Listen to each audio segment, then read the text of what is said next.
So this is commentary track for G I Joe Antimatter Part 1. Turn the volume down here. So when I first started, first of all, I'd like to say this is a very long movie. And it's 3 hours long, so I decided to go ahead and break it down into 3 parts, an hour per part. So I had no intention when I first start filming this movie that it would be 3 hours long.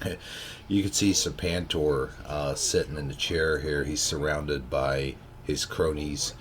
You got the twins there. I tried to always make the twins talk in unison. It doesn't always work out, as you can see here. There's the old Dr. Mindbender. That is a Dr. Mindbender figure from 2000 and I believe 2001, when they sort of had a reversions of it. It was called, I believe it was called G I Joe versus Cobra. And I used him, and that cape that he's got on right there is all custom made. I think I got it off of an old Robin figure. His cape was red and chunky, and it was made of plastic, and I really didn't care for it. I had remembered that the old Dr. Mindbender from the 80s, his cape was cloth with a silver Cobra logo on the back, which I later got, which I think I used in my G I Joe vintage movie Vengeance is mine. Yeah. So this is all original idea. They do mention antimatter on an episode of G I Joe, where I think the USS Flag gets sunk. It's on the first part series where the USS Flag gets sunk, and that's where the idea originated from. Is I believe it's called computer difficulties or computer complications. That was the name of the episode. And in the episode, the Joes are in search for antimatter, and then Cobra gets word of this antimatter, and the Joes are using sort of robots to go underneath the sea and check for antimatter. And they're is the first appearance of the, I believe it was the first appearance, I could be wrong. It might have been several, there might have been a couple appearances before that, but I think it was the first appearance of the battle platform. And I always wanted to use the battle platform in quite a bit of movies. I don't remember, this is the first time watching this since I posted it on YouTube. But I definitely used the aircraft carrier, which is called the USS Flag. I wanted to use this aircraft carrier in different ways. And I think in the next series, you see me using the aircraft carrier to transport ground vehicles. But I'll, of course, explain that in the next video. But this is, so when I came up with the concept is kind of like, I stole it from Star Trek. Also, when you think about antimatter and using antimatter as the substance that they used, the dilithium crystals in which they use to power the warp core engines. And that's exactly, yeah, this episode is stolen directly off of Star Trek, I gotta say. So, well, looks like we got Serpentor talking to Mindbender here, and Mindbender's explaining the antimatter and what antimatter means. Of course, I don't know anything about antimatter, and I'm pretty much just making shit up right now as we blur into Mindbender's chest there. That's funny. But, the idea here is, for those of you that don't know, I did a movie called Arise, Serpentor Arise, and it was basically Arise Serpentor Arise redone using my action figures. But unfortunately, I had some other stuff recorded on that same disc, so I could not copy it directly onto the computer. I have it on disc only. So no flash drives back then, people. No flash drives, but basically the idea is that once Serpentor came about, Cobra Commander was his second in command, so to speak. Kind of like, you go down the ranks, you have, Captain Picard and Commander Riker and so forth. So I sort of like to think of him as second in command, although he does think of himself as still first in command, which, as you'll see later on, I plan on making a movie where he rises up against Serpentor and takes on another fashion, which did happen. I think after the Dick cartoons ended and G I Joe got picked up by, what is it? Oh wait, no, I'm sorry. Dick picked them up. It was the Dick series. Dick had picked them up. The original series was done by Sunbow, and Sunbow, I still think to this day, is the best series. That was the original. I wanted to say 1983, but it could have been I think maybe 84. I think it went from 84 to about 87. So they had a long series there. They say it's 2 seasons. There's G I Joe could be broken down into 2 seasons. However, there are 4. There are 1, 2, 3, 4. It's broken down into 4 parts basically, and I really think it went on about 3 years, maybe 3 or 4 years. But the first season, I think, went on for about 2 years. But there were several parts to the first season, which when you think about a season, you think about a year per season. But I think what happened was they did their first season. They had so many episodes that I think it carried on to another year. This dogfight or this airplane stuff just kind of goes on forever, and I really should have cut it short. I wish I would have thrown in some sound effects there, but I do like them speaking into an actual what do you call it? It's not an intercom. It's not a walkie-talkie. Whatever device that they're speaking into, you can hear it as though they were speaking into it. And even if pilots are right next to each other, they would have to use this device to speak into. They couldn't just, talk to one another. Often in the cartoon, you see them talking to one another, and they're just as clear as daylight. The same thing occurs when they go underwater. They can hear each other, no problems, and sometimes the enemy plane can hear what the good guy plane is saying, like the pilot from that plane can hear what the enemy plane pilot is saying. It's kind of funny, but nonetheless, you see this one, the co-pilot there is sticking out through the top. I don't think that would be accurate. But I think that these jets were based on real-life jets. These are supposed to be the Cobra Rattlers, and as you can see there, I've got one that's actually a Tiger Force Rattler. Oh gosh, those shots are just horrible. But I tried to make it look like they're flying against the sky there, and it doesn't always work out the way that we hope. There's the G I Joe headquarters.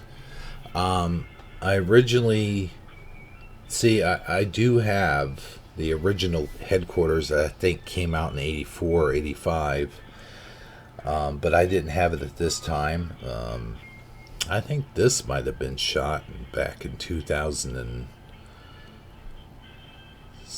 I want to say 7 or 8. It was when this was done. This movie. I like he salutes him there. You notice the desk is like way too big for General Hawk. It's huge. Someone had commented at one time that it makes General Hawk look like a little kid sitting there at the desk with his feet hanging over. But I don't know. I think it works out. And then you got the American flag there in the background. As you'll see in later movies, I do have General Hawk and sitting behind a more appropriate sized desk. But yeah, that desk does look huge. And I wanted to do this whole top secret thing like the right hand doesn't know what the left hand is doing, so to speak. So he's got to, instead of I guess he could have just called Admiral Keyhall on the phone or something and told him what was going on. But yeah, he had to kind of make this whole introduction of how were we going to get Duke on the USS Flag. That was the whole point of this scene, is how do we explain why is Duke coming there? We know he's coming there, but why? There's some kind of mission involving something.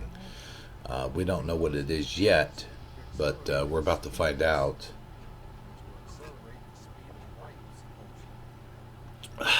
Boy, that's some good coffee.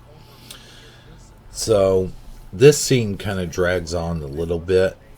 I should have cut it back. Just maybe the explanation could have been handed out. He didn't have to actually hand him a document. I don't know, but the conversation drags on way too long. Of course, at that time I didn't have editing, and a lot of these stop motion movies that I make here do not have a whole lot of stop motion in them, which is kind of funny considering it's a stop motion movie.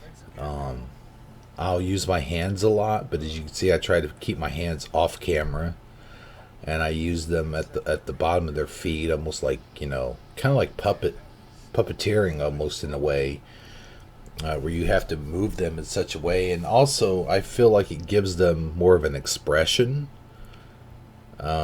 Like you can answer yes or no, or you can move them around in ways where they're shaking a little bit, or oh, there's the USS Flag. Man, that thing's huge. This thing is freaking huge. I remember when I first got it, it shows a guy smoking a cigarette. I thought that was funny.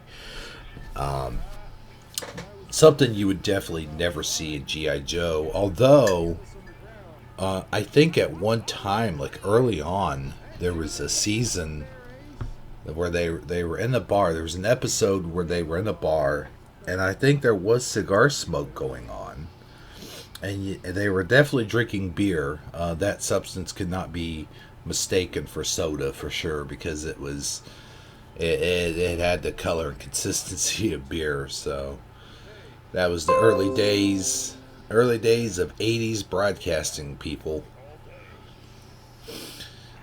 You see him there smoking a cigarette. It's nothing like a good cigarette after a long day of leaning against the railing. So yeah, this USS Flag, I got it years ago on eBay, and I think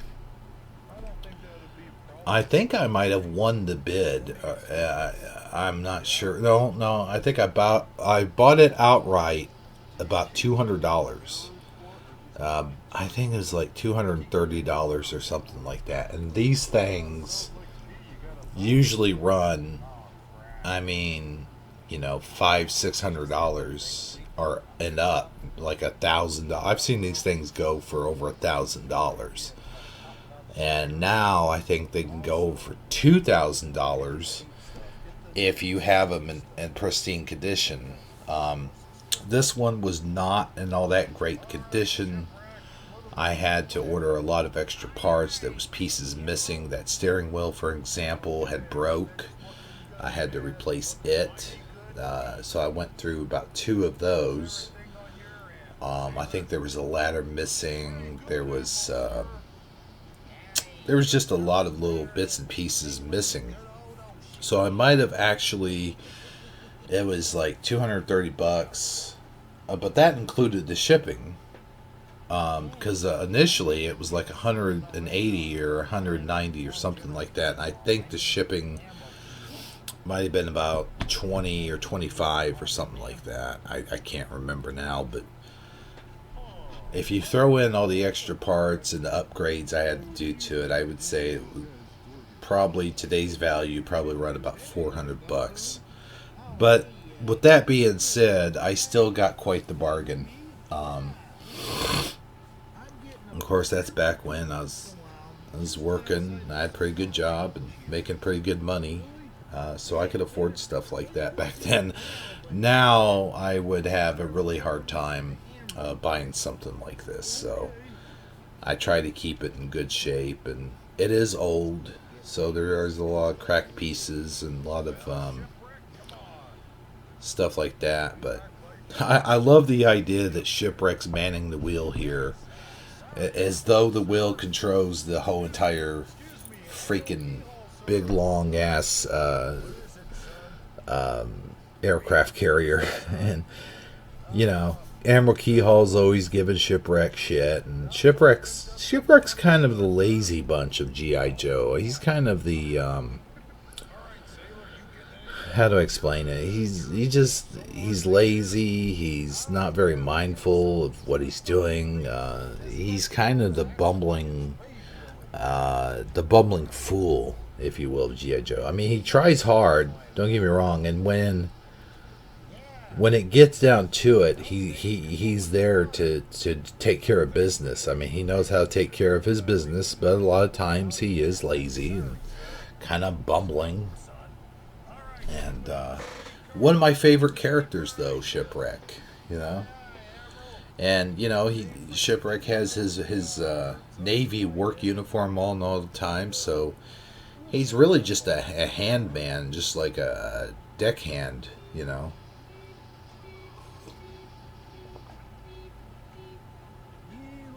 Even though I do believe, oh, I like the way I moved the radar dish there. That was kind of cool. And then you got the guy with the binoculars is at the top there saying that the ship's coming in. Which the Navy, you know, they use, you know, they use radar devices and stuff like that, computers to check and see what's coming and what's not. It's not like there wouldn't be like a physical guy up there with binoculars, but I felt like, I don't know, I felt like that added sort of a personal touch to the scene. You give these guys things to do. Like there's a guy in the background working on a crane, even though there's nothing crane related at this point. And you just kind of have them doing something, give them something to do. You know, I think that's kind of cool. You know, plus you got this big flagship, and there's like I could probably put 100 GI Joes on this thing. Not vehicles withstanding, but excuse me. And but this, you know, I like how he's talking to Daltone here. Daltone's kind of the gossiper. He listens in to all the conversations, even though he's not supposed to be doing that. He pretty much eavesdrops on all the conversation. He's nosy. He's inquisitive. He's like your standard phone operator, you know. And him and Mainframe are really good friends, so they're always sort of chit chatting, and they're always kind of getting in trouble. I mean, Mainframe's the one, he can make his own computer games, and he's good with computers. He can hack into just about anything. He can create just about anything. They're always competing to see who can make the best computer game. I think it's pretty funny. Even though for this platform, when they're making their computer game, it always turns out to be battle tanks or something, you know. Battle tanks for the Atari. I don't know if anybody remembers that, but we'll get into that when we see them actually doing that.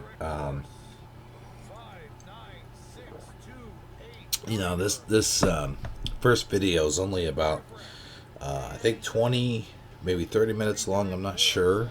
I think it's an hour long. That's right. Duh. So we're gonna see plenty. I think we're gonna get into plenty of stuff here. I like this emerald keyhole. That's kind of cool. And earlier, I think a while ago, they were talking about the whole confusion about, or maybe it comes later in where they're talking about who's in charge, like who's in charge when you're at sea, and who's in charge. Like, I don't know a whole lot about like military rank and stuff like that, but I do know that like when it really comes down to it, rank doesn't matter. Rank is just a number that's issued a lot of times when you're in battle. When you're in war, well, when you're not in war, rank does matter. I'm not saying it doesn't. Certainly, you've got your superiors you got to answer to. But I mean, it depends on who the good leader is. Like, who's the best leader. And usually, whoever can step up, or who, like Duke, for example, like he's a sergeant first class, and sergeant first class, and of course, all these other guys, lieutenants and whatnot, are above him, but they're not leadership quality. They're not leadership material. I think that's determined. And this is also a different branch of the military. It's not supposed to be. They would have different regulations and rules because they're kind of like, you got your Green Berets and your Navy SEALs, your Special Ops. G I Joe is a special force. So it's kind of a branch of all of its own. It's made up of all the different branches of the military. Navy SEALs, Air Force, infantry, Army, Marines, Air Force, Navy. It's made up of all different types of specialties and different branches in the military. It's all one, and it's all combined in one. So really, I think when it comes to leadership, whoever assigned G I Joe was in charge of determining who would make the good leader, the leadership qualities. And in G I Joe, it goes in the second season, it goes Hawk, Duke, Flint, and then finally Beachhead. This is all explained in the second season, first episode of the second season, the first cartoon. The line of leadership, the chain of command. That's what I was trying to say. The chain of command is way different than it would be structured in the normal military structure, is what I'm trying to say. And that does often happen when you're at war too, is like the guy who's in charge of the platoon, whether it be a lieutenant or sergeant or whatever, often if one of those guys die, then the next guy will take over, and it's whoever is suitable enough for command. It doesn't necessarily go down the ranks. And also, when you're in battle, you don't have a rank. Like, your rank does not matter, so to speak. It's like, I don't know, most of you that's been in the military, you know this already, but for those of you that have not been in the military, if you've ever seen the movie Forrest Gump, Lieutenant Dan tells him, "Do not salute me." He goes, the enemy finds out that I'm an officer in any capacity, they're gonna snipe me immediately. Like they're gonna know, he's the superior officer. He's the head guy. He's the leader. They're gonna shoot him first. Who are they gonna attack? So it's very important not to salute while you're in battle or in any kind of situation like that. It's funny. The guy falls through the door. He's like, "Oh man, like who left this door open?" But I thought I'd have Mainframe have some stuff to do and talk about computer issues and computer problems. And at the time, I had just a regular computer, and at that time, my computer was going through some issues, and I think I had a compact. Hardwired computer, whatever you want to call it, a hard top or whatever you want to call it. I'm not sure. I don't think that's the right terminology. But I had just a regular PC, and I was having some issues with it at that time. I kept getting error report, and you don't see those so much anymore, but you get error report, and then you could respond to it, or you can just ignore it. I think that had a lot to do with maybe malware issues. At that time, malware was fairly new. I wouldn't say it was new, but it was probably a fairly new thing that no one really had any answer for. We all knew about viruses. Viruses have been around since the dawn of computers, but and I think that's another thing that ties into this movie, as you'll see moving forward later on, is something else that I stole off of G I Joe is Mainframe and planting a virus in the Cobra's computer. And it's funny. I don't want to spoil it for anyone that's wanting to watch the final part, but just watch the final part and you'll see what I'm talking about. I believe Mainframe right now is explaining to Admiral Keyhall the situation here.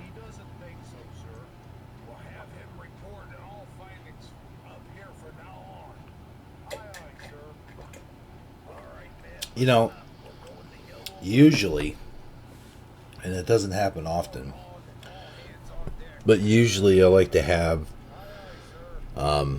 two communications officers on deck at any time. And most of the time, even though he's not a communications officer, he is a computer specialist. I like to have Mainframe in that position, Mainframe and dial tone. But yeah, technically Mainframe would not be on the USS Flag. He wouldn't be monitoring their computers and whatnot. Well, he would be monitoring their computer activity, but he would be just a guy that basically is around when you're having computer problems, not somebody who would actually deal with the radar. I don't know. He could be. I digress, but at this time, those are the only communication officers that I had in my repertoire. And I don't know if repertoire is a good word to use. All hell's breaking loose. You see these guys answering the call. They're answering to the respondent. They've sighted Cobra on the radar, and now we're getting ready. We're getting ready for the first battle of this movie. And when I first did this movie, I had there's the edge of my bed. I had no effects whatsoever in any of these movies. Like I mentioned earlier, this has been quite a few years ago. So, it's pretty cool that I can upload these things now, as I couldn't back then. I can add stuff to it. If I wanted to, I can add original music to it. I could, I could do like I'm doing now and do voiceover and not have any of the original voices that I did. He gets knocked off by the wing. He's dead. He's got to be dead after that. That wing definitely cut off his head. I'm sorry. But, yeah, it sliced him in two. He's dead. He ain't get to his plane. Now, this, I keep wanting to call it the Conquest. But the Sky Striker that you see there is a new edition Sky Striker. It's the 25th anniversary Sky Striker that they had recently come out. Oh, I think this is one of my first special effects. But anyway, and it was not a two-seater. The original Sky Striker was a two-seater and had two seats in it. But here I had to kind of use tricks and just pretend like it was a two-seater. And actually, Wild Bill has got his legs wrapped around Ace there. You know, it's I don't know, it's something. He's like actually sitting up against his butt. You know, we won't make any innuendos or any gay jokes or anything like that. But anyway, so we're back at they're under attack. Cobra's getting ready to attack them. And it seems like a lot of these Joes right now are not dealing with a sense of urgency. Like, I mean, oh boy, there's my hand. Oh boy, there's a giant hand shot. Of course, by the time I get done making this recording, nothing will be synced up. Now, see those ladders there? What I tried to convey there, he knocks him down.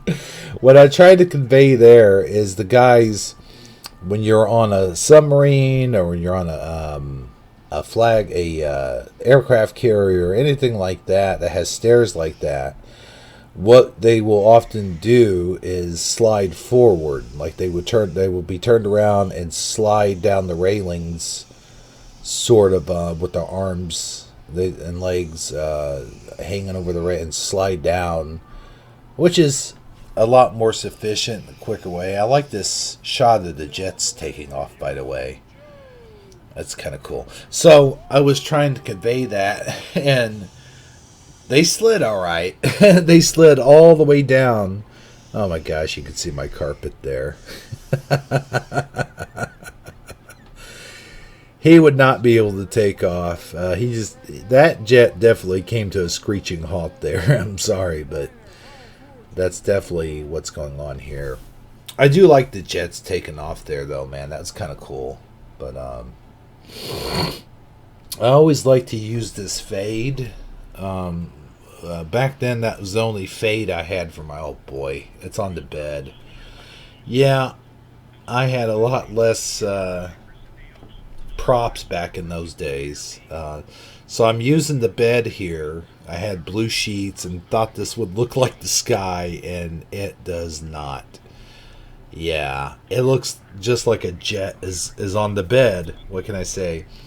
But these particular jets, they were based on real-world jets, but I don't know exactly what. Now, I can tell you that the Sky Strikers, the Sky Striker you saw a while ago, and you're going to see it, I think, maybe in the next one,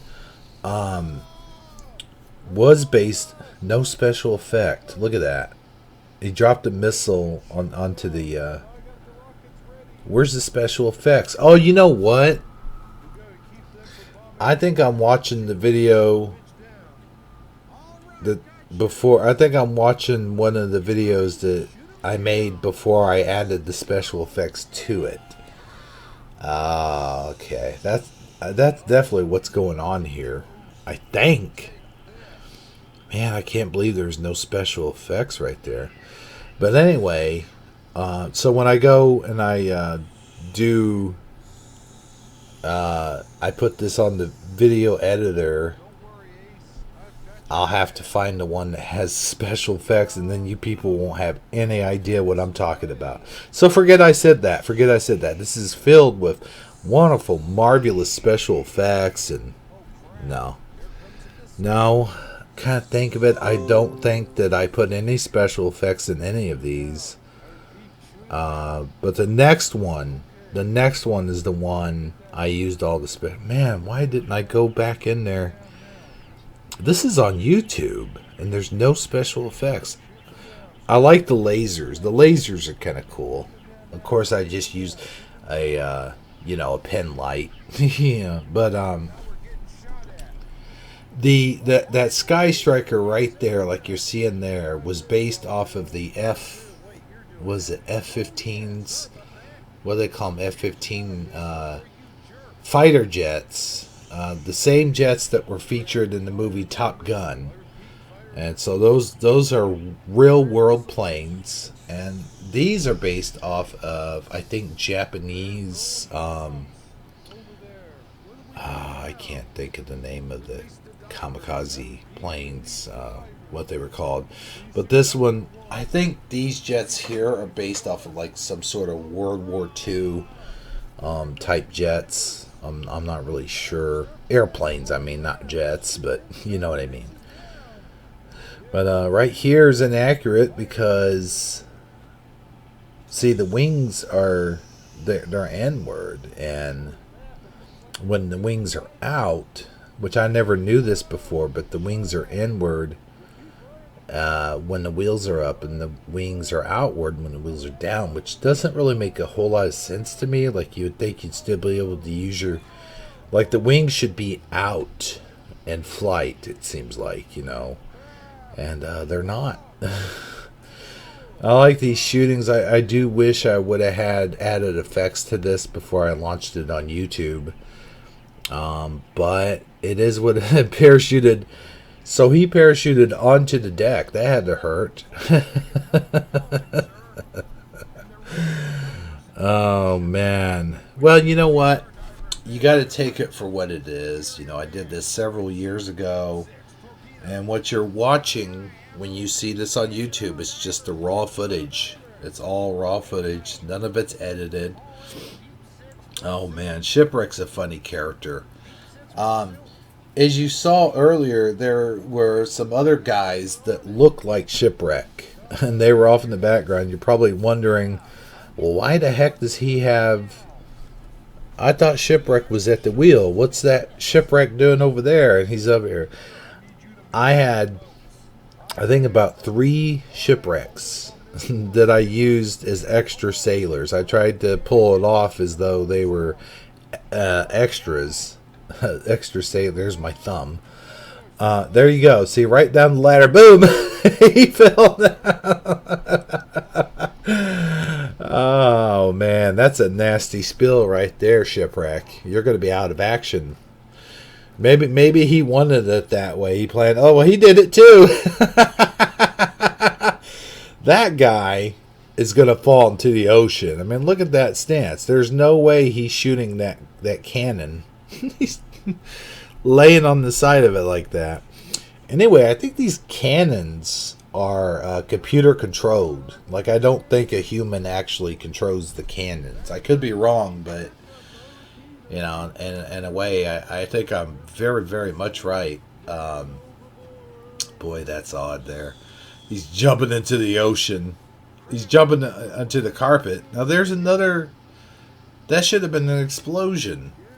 What the heck was I thinking? I could have at least done the noises. I mean, my goodness. So, here you go. You got this plane. He's on my... I don't have that bed anymore. Not in that bedroom. I do like, there's a missile, lands on the deck, nothing happens. Oh my gosh, you can see my power cord.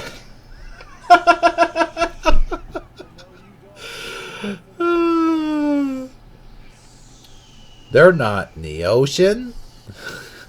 They're next to the power company. Oh man, so many mistakes in this. And now I did it so much better. And if you watch the next movie, you can tell that there's so much better backdrops and backgrounds, and I have clouds now. Well, that was sort of an explosion, but coffee got cold. But this one, you can see there's clearly markings on there. You see the Cobra markings. That's how many planes They've taken down. Here's two missiles getting ready to fire each other. He turns to miss the missile. That's funny. Does a barrel roll. Oh, man. Eject time. I guess that guy got hit. Geronimo! Right to the ocean. Which does happen a lot. You know, your plane gets shot down over the ocean. You're going to parachute to the ocean. Just saying. But often in G I Joe and the cartoons, when the planes were shot at, no one ever died. Everyone always was able to parachute right at the right time. And, you know, it was always funny. You always see, like, a plane, or rather it was the plane or one of the bubble vehicles Cobra uses would blow up. Totally freaking blow up. And just... You'd see them eject like right after the explosion, or like 2 seconds just before the explosion, or a lot of times maybe they didn't exactly blow up, but their wing was hit. They would lose an engine or something like that. It'd be like, I'm bailing out. I guess I tried to make an explosion happen there. The flickering of lights, which the flickering of lights in a lot of ways, you see a lot of the older cartoons, like back in the 60s and 70s. And anytime there was a big rumble, like a fight or something, you'd see like almost like an explosion graphic sort of thing, followed by flickering lights. Anytime anything exploded, they just flicker the lights real quick and make the sound, you know, a fiery explosion. Oh, what is that in the background? Oh, man. I am showing everything. That's just ridiculous. But, you know, I do have one background back there. It looks like the ocean. That's kind of cool. Well, it looks like everybody made it home safe. That's good. At least the Sky Striker, or here comes the Conquest. The Conquest is one of my favorite G I Joe planes, and I think it also is based off of a real world plane. What's cool about the Conquest is they have sort of like the shark teeth and the eye. They have a face on them, and often that was the case. Pilots would draw faces on the planes, or they would put naked women, you know, like on the wings or something, or they would paint something on the bombs, like the enemy's face, or the enemy's name, or you know, this one's for you, or, you know, something clever they paint on the bombs and stuff like that. And, you know, I always thought that was kind of cool. But that's what all this painting, having your planes all marked up and painted, that's what that was all based off of. But that happened mostly World War II, the airplanes and stuff. You don't see that on the Sky Strikers, because the Sky Strikers were official U.S. government jets, and I don't know, maybe they had to stop doing that. I don't know when that stopped, but you do see like the markings, like how many kills they got or whatever, like on the top of the glass there somewhere. It's not as predominant as it is on the X. Oh man, I keep wanting to call it. Now this shot here was shot out. This was the woods where me and my grandpa would go all the time. We would rabbit hunt, squirrel hunt, deer hunt, run the dogs there, give them their exercise, you know, in between seasons. And I had come to this woods quite a few times to film some of my G I Joe stuff and whatnot. And you know, there's just a puddle of water. I mean, it's just like a deep puddle out in the roadway. There was roadways there, and yeah, this is out in the woods. And you know, of course, a couple of years after this, the guy moved to Tennessee. I think he moved maybe to Memphis, I guess. But he moved to Tennessee, and another guy bought his property. And ever since that guy bought the property, that's been a couple years ago, maybe a few years ago. Might have been about 5 or 6 years ago. We had to stop coming onto the property, and that was the end, basically the end of our hunting.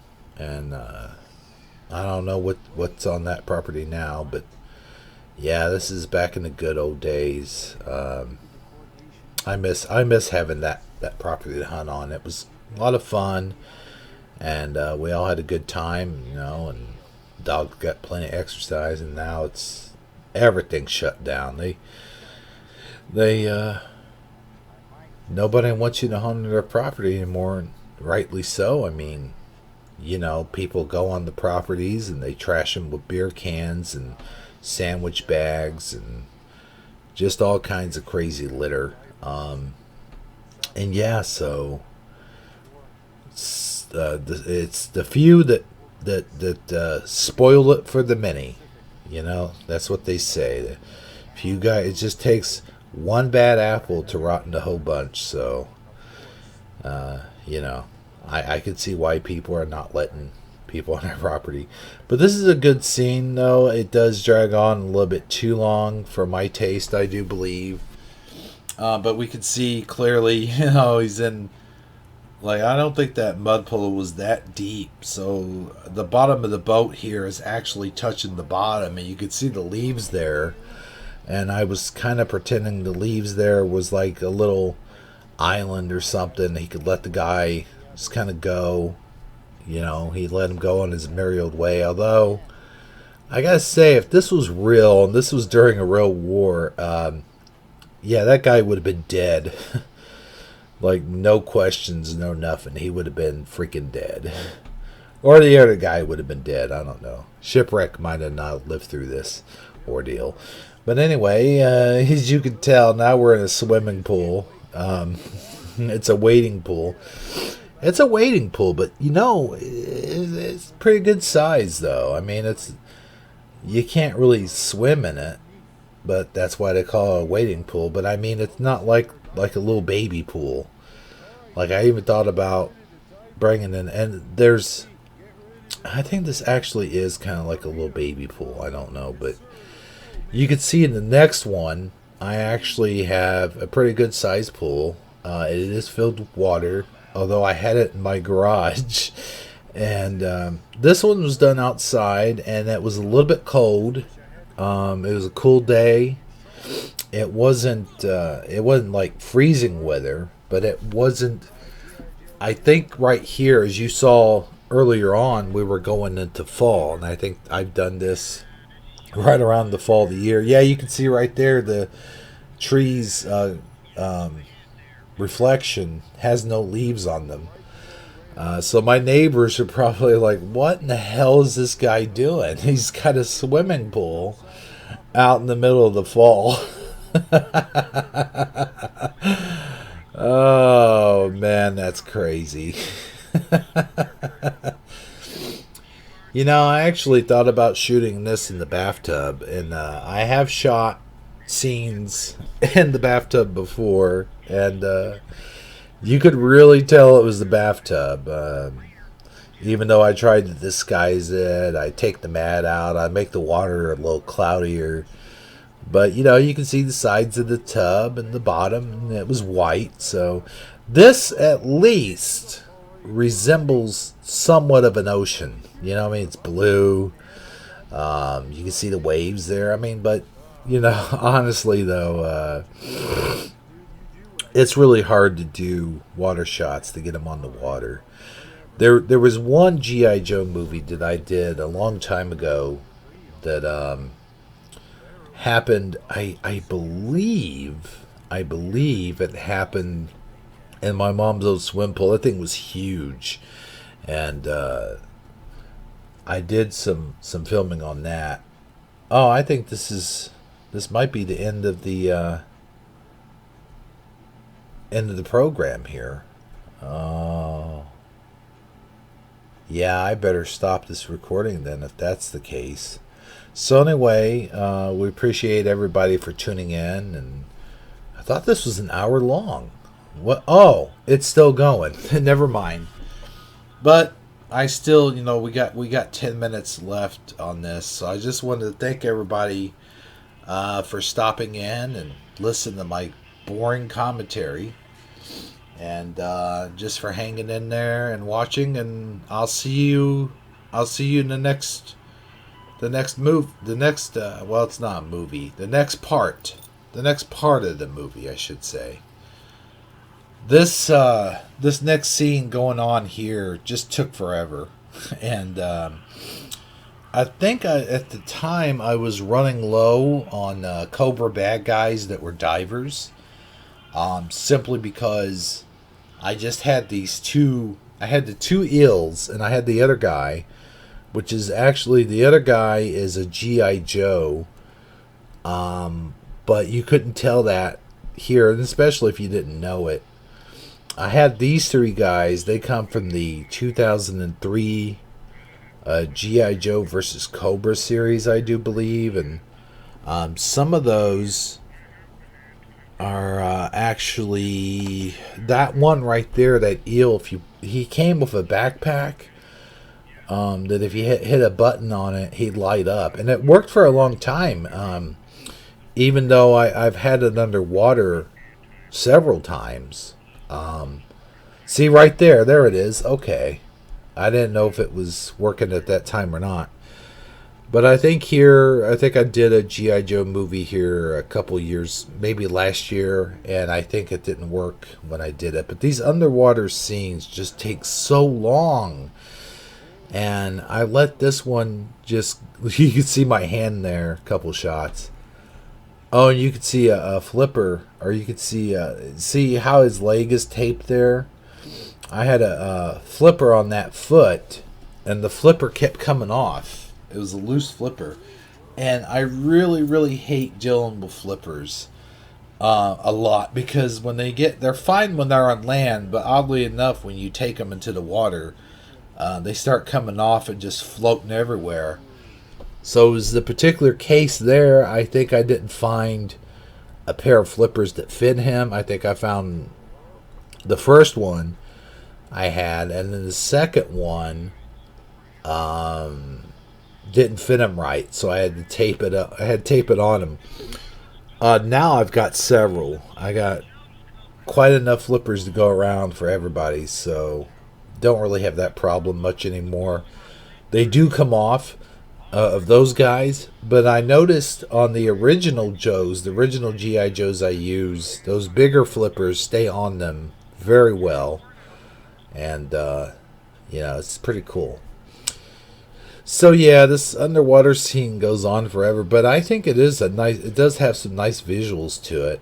You do have that building with air bubbling out the top of it, and man, I'm gonna have to go to the bathroom here in a second. But anyway, yeah, so you have air bubbling at the top of it, and you got the light shining. I like doing underwater scenes where there's a beam of light shining down into water. There just seems to be something so majestic about that. You have a beam of light and the shot, and it just looks beautiful. This is beautiful footage, don't get me wrong, despite the lack of lighting, which I think I do have. I'm trying to think. I might have a lamp on top of that fish tank. This was all shot inside of a fish tank, by the way, if you didn't know. If you didn't know that already. But no, it just, the visuals are nice and everything, but the dialogue goes on way too long, the fighting goes on too long, and it's just, you could see my hand in a lot of the shots, and it just really visually, it was unnecessary, and probably should have left it out. Or I could have just had them have a quick battle, and that was it. But I really like filming these underwater shots, and when I have the guys in there, and they're in there for a long time, I figure, man, I might as well use them. I went through all the trouble of filling up the fish tank with water, and it's a shame. What I'm gonna have to do someday. See, right there, I should have cut. Should have said, cut. But the flip. You notice the flippers are staying on those guys pretty good. It's because they got the bigger flippers, and the bigger flippers do tend to stay on better. But anyway, yeah, and the laser shots there even look good, like underwater. But yeah, it is a long scene, and had I cut out about 2/3 of this, the movie would have been quite a bit shorter, and I might have even put it all on YouTube as one movie. But it turns out all my G I Joe movies I've ever made are like 3 hours long. Some are even 3 hours and 40 minutes long, so they're about 4 hours long. But when you watch the cartoon and they have the 4 or even 5-part series, I think Serpentor Rise was maybe like a 4-part series, and each episode about 30 to 40 minutes long. I think about 30 minutes long.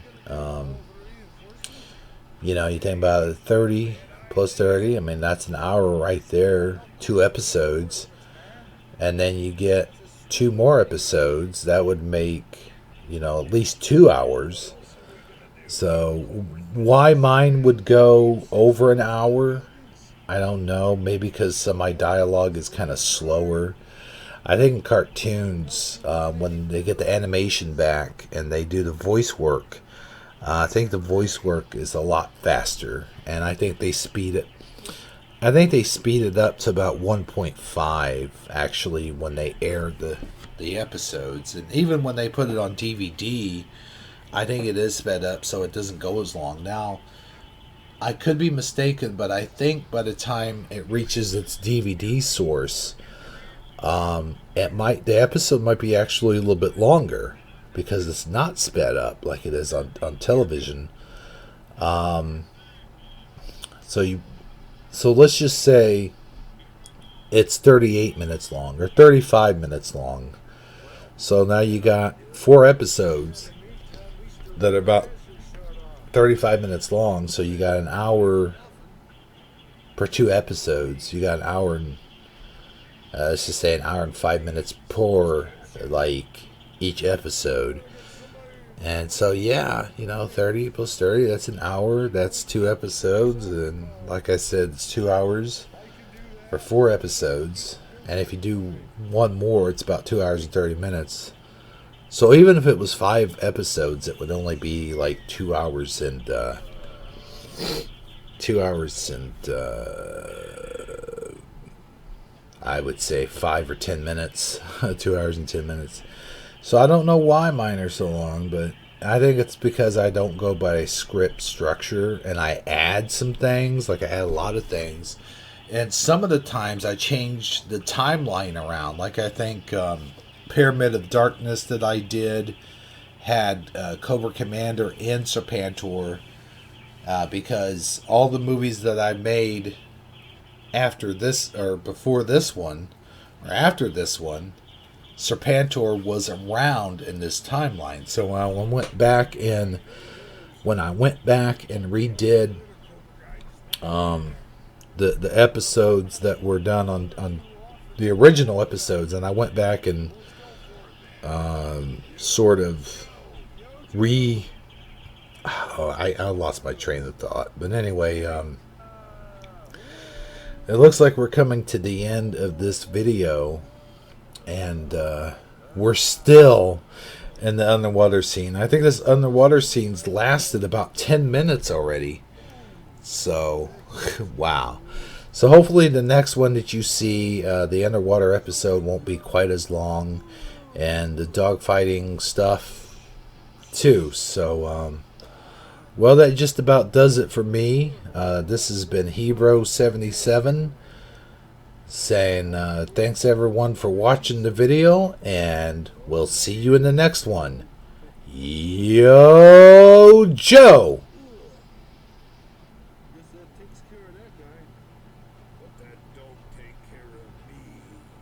I like the way he falls to the rocks.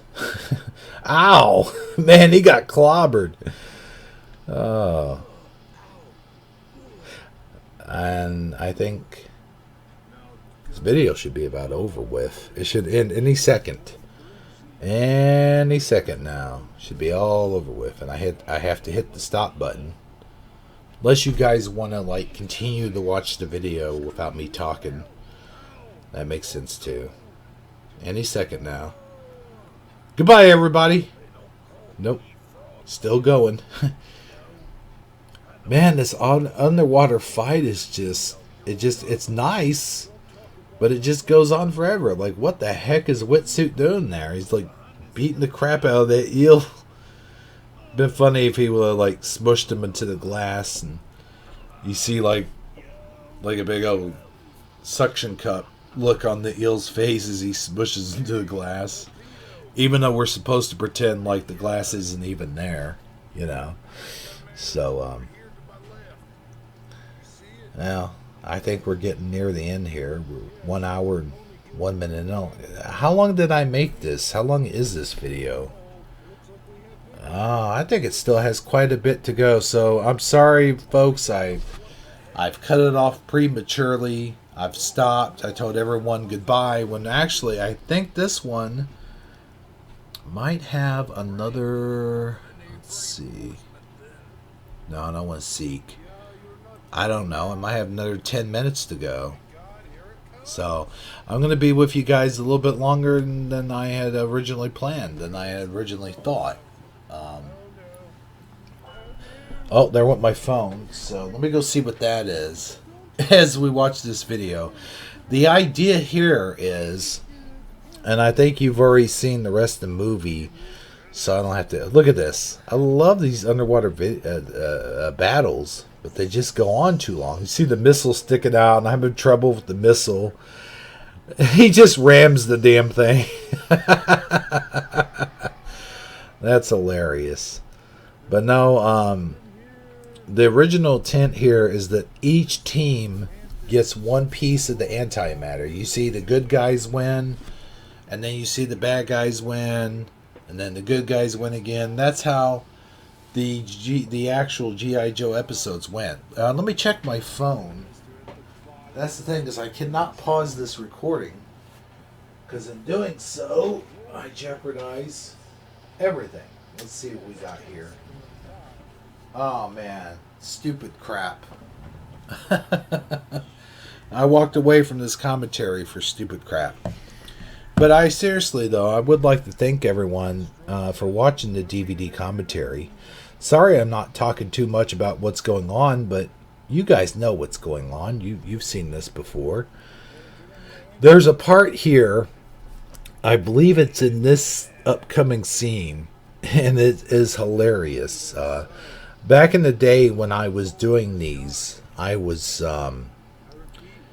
doing quite a bit of drinking back in those days, and I think there was one scene that I filmed. There's a couple scenes in this movie that I filmed where I think I got fairly drunk, and there's one comment that Deep Six made, and I think I left it in here, where he goes, "Man, I feel like a turd at the bottom of the swimming pool."